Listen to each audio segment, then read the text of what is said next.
meine Arbeitsmänner. Wenn ich euch so sehe, dann wird es mir schwer zu sprechen. Ein Ausschnitt ergibt und das uns die Herzen so übervoll werden lässt. Das ist There's very little likelihood of a negative answer. die haben das Glück, Zeugen einer ebenso begehrten Zeit zu sein. Di negara ini mengatakan kebenaran bisa berarti kematian. Pada tahun 1933, ketika Hitler mulai memimpin Jerman, banyak orang terpesona oleh janji kebangkitan nasional. Namun, Bonhoeffer melihat banyak bahaya di balik pemujaan terhadap pemimpin yang dikenal sebagai Führer Prinzip.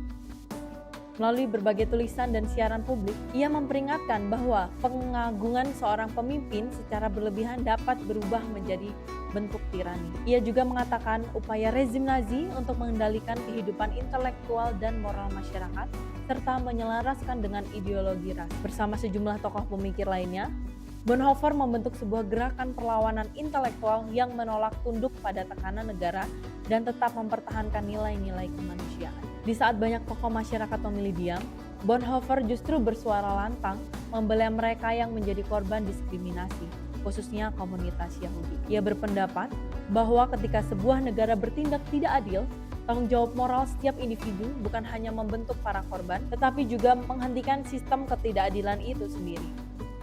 Salah satu pernyataan yang terkenal dapat dirangkum, hanya mereka yang berani membela korban ketidakadilan yang pantas berbicara tentang nilai-nilai kemanusiaan. Pemikirannya menunjukkan transformasi dari seseorang pasifir menjadi seseorang yang siap mengambil tindakan nyata demi menghentikan kejahatan. Seiring meningkatnya kekejaman rezim Nazi, Bonhoeffer menyadari bahwa perlawanan moral saja tidak cukup. Ia kemudian bergabung dengan jaringan intelijen militer Jerman yang diam-diam menjadi pusat perlawanan terhadap Hitler.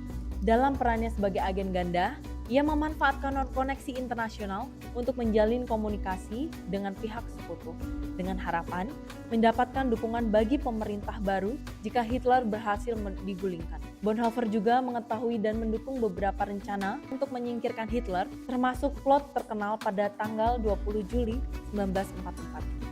Yang dikenal sebagai Operasi Valkyrie. Meski upaya tersebut gagal, keterlibatannya menunjukkan keberanian luar biasa dalam menghadapi risiko sangat besar. Pada April 1943, Bonhoeffer ditangkap oleh Gestapo karena keterlibatannya dalam membantu korban penindasan melarikan diri dari Jerman. Setelah kegagalan Operasi Valkyrie, bukti keterlibatannya dalam konspirasi melawan Hitler semakin jelas. Selama masa penahanannya, ia menulis berbagai refleksi mendalam tentang kemanusiaan, tanggung jawab moral, dan harapan di tengah penderitaan.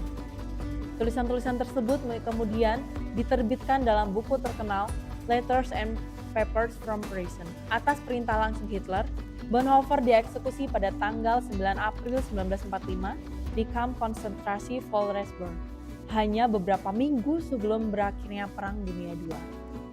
Pengorbanannya menjadikan simbol keberanian moral di era modern. Kisah Bonhoeffer mengajarkan bahwa keberanian untuk melawan ketidakadilan seringkali menuntut pengorbanan besar. Ia memilih untuk diam, bahkan ketika resiko yang dihadapi adalah nyawanya sendiri. Di tengah kegelapan tirani, keberanian satu orang dapat menjadi cahaya banyak orang. Bonhoeffer menunjukkan bahwa membela kemanusiaan adalah tanggung jawab setiap individu.